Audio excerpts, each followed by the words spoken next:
Hey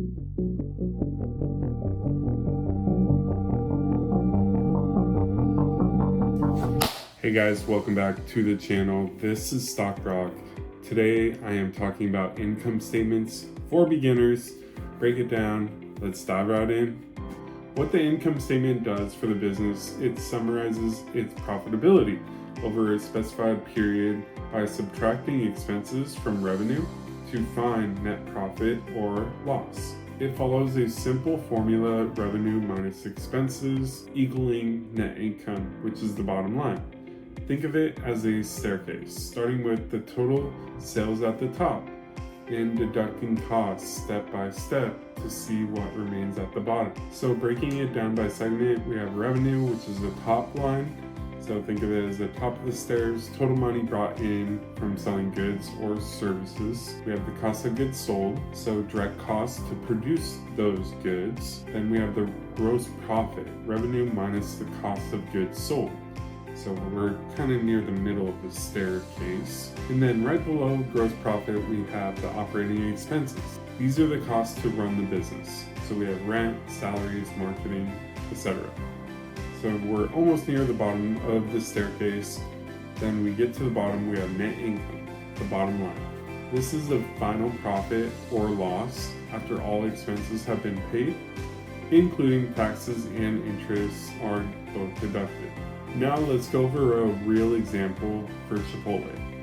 Alright, so we're going to do a real example with Chipotle. This is from the 10K. You can find this on the investor relations website of Chipotle. So let's go through it real quick.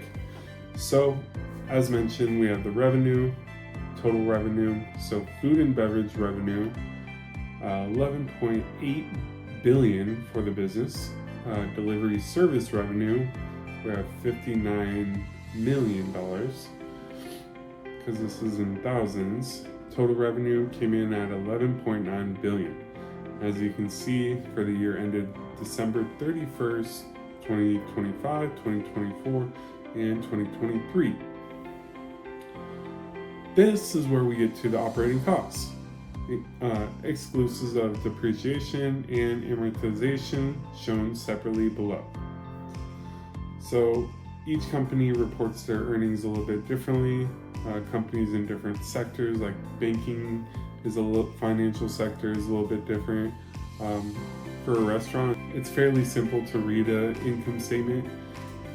All right, so the next segment we're going to look at is the restaurant operating costs, money it takes to run the restaurants. We have food and beverage and packaging, what Chipotle spends on ingredients, drinks, bowls, and wrappers. Next, we have labor, wages, benefits for employees working in the restaurants. Occupancy, we have rent, utilities, property costs for all Chipotle restaurant locations. And then we have other operating costs. Everything else to run the stores, cleaning, repairs, delivery fees, credit card fees, etc. You can find out more in the annual report on this and what those other costs include. Next, we have company level costs, general and administrative expenses. Corporate costs like headquarters, staff, HR, accounting, and marketing. Next, we have depreciation and amortization.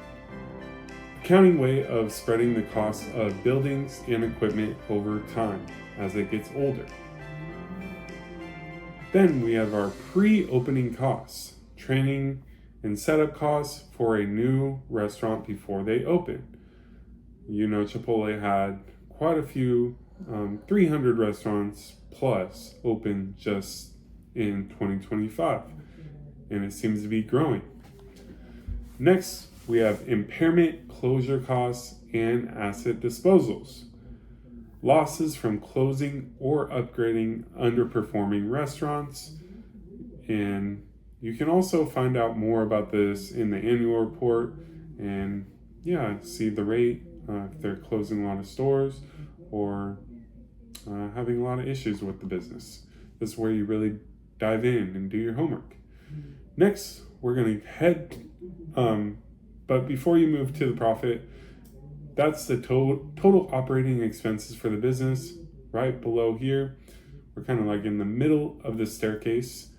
Okay, so now we have income from operations, profit from normal business operations. Very important number here to look at. Then we have interest and other income, net. Extra money Chipotle earns mostly on interest on cash. And then we have income before income taxes, profit the business is taking in before paying any taxes. Provision for income taxes, money owed to the government. So provision for income taxes, already written on the income statement and prepared, even though sometimes it's not paid yet. It's kind of like money set aside for the taxes. And down at the bottom, net income, final profit after all expenses have been paid, the company's earnings. As we get closer to the very bottom, we have the earnings per share, EPS number. Profit divided by the number of shares shows profit per investor share. So if you own one share, you'll see there's $1.15 being made on the earnings per share. Then we have weighted average common shares outstanding, average number of shares that exist during the year.